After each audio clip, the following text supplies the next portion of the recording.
Hi, everybody. I'm Joel Simmons for another 2-minute Turf Talk. We are in the middle of the Soil First Academy season, and I've been spending a lot of time in the academies talking about oxygen. And I was reminded of a story that Jerry Brunetti told me, my founding partner here at EarthWorks.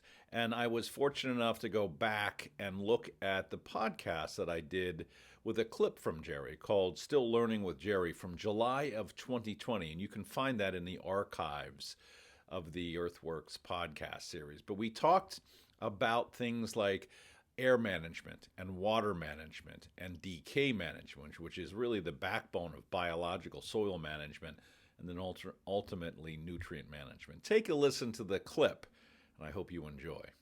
You got to basically take the pulse of your landscape. Take the pulse of your landscape like you're a physician taking the pulse of your patient.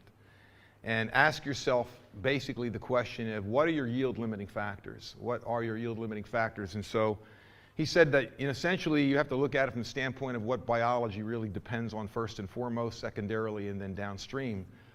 And what he was saying was that the very first thing you have to deal with is managing your atmosphere, because essentially the most important nutrient in the soil isn't nitrogen or calcium, phosphorus and such, it's oxygen, because it's an aerobic. And so aerobic ecosystems, of course, first and foremost depend on the 21% oxygen that's in the atmosphere, but in the soil the atmosphere is a little lower, it's about maybe 15% in a healthy aerobic environment. And that's, of course, where you see the fence post always rotting, right in that top 4 inches, which is where the aerobic zone is. And what the objective here is to try to get that 4-inch fence post rotting zone down another foot, maybe deeper. Not that you want your fence post to rot that completely, but if you use locust, you won't have to worry about that, right? So number one is atmosphere, and then once you start managing atmosphere, you have a chance to manage water. Because if you have atmosphere, it means you have pore space. You have pore space, you have infiltration opportunities. So then you manage water, and that's also a manage of carbon. But actually, you can't really manage carbon unless you have digestion, which is another word for decay.